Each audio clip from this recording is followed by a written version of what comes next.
There have been many articles written on the connection between the gastrointestinal tract and autism spectrum disorder.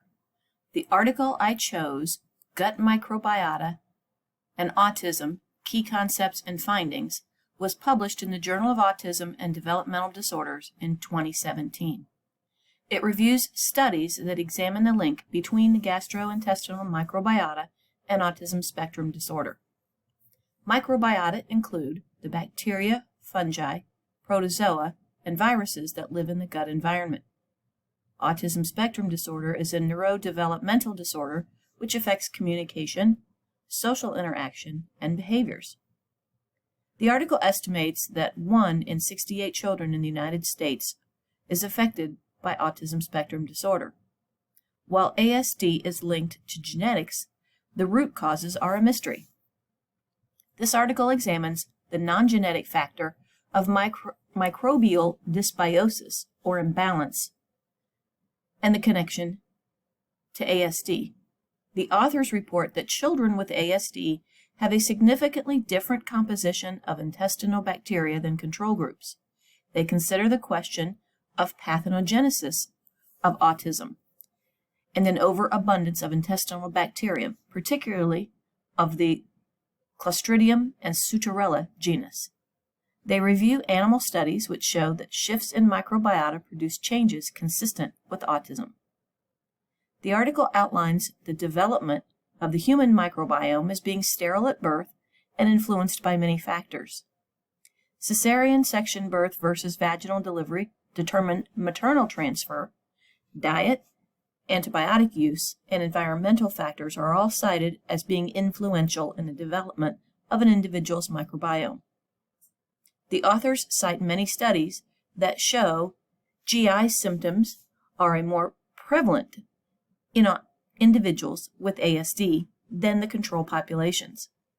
The symptoms include diarrhea, constipation, vomiting, reflux, abdominal pain and discomfort, intestinal permeability, and altered GI motility. They hypothesize that this may contribute to behavioral difficulties associated with autism spectrum disorders. Certain Clostridium species are known to produce toxins that have been linked to many diseases, including diarrheal illness that typically follows antibiotic administration. Children with ASD show a 10-fold higher level of the Clostridium in cultures than do healthy controls. The mechanism of action in Suturella is unknown at this time. However, biopsies taken from children with autism and GI disturbances show a much higher prevalence of Suturella than children with only GI disturbances. These findings suggest Suturella is a major component of the intestinal microbiota in over half the children with autism and GI dysfunction, and is absent in children with only the GI dysfunction. The article reviews 2 factors which may contribute to an imbalance in the gut microbiome. First, they cite the effects of antibiotic treatment, which disrupts the natural flora. They also report a deficiency in disaccharidase and hexose transporters, which lead to an altered carbohydrate level. This, in turn, affects the growth of the microbiota.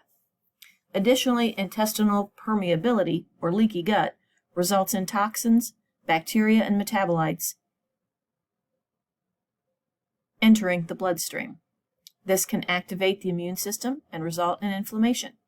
In response to inflammation, there is an increase in cytokines, which are protein peptides that aid in cell-to-cell communication. Studies have documented that elevated levels of cytokines in plasma are associated with poor communication, impaired social communication. Autopsy results of cerebrospinal fluid testing done on individuals with autism found an increased cytokine profile when compared to non-ASD controls. Ultimately, the article concludes that there is a definite link between autism spectrum disorder and the gut microbiome. Many studies have repeatedly shown that there is a co-occurrence of GI disturbance and autism. The question is whether or not the GI disturbance and the dysbiosis of the microbiome play a role in the causation of autism spectrum disorder. This leads the authors to suggest further research on the effects of correcting the GI imbalance as part of the treatment for autism spectrum disorders.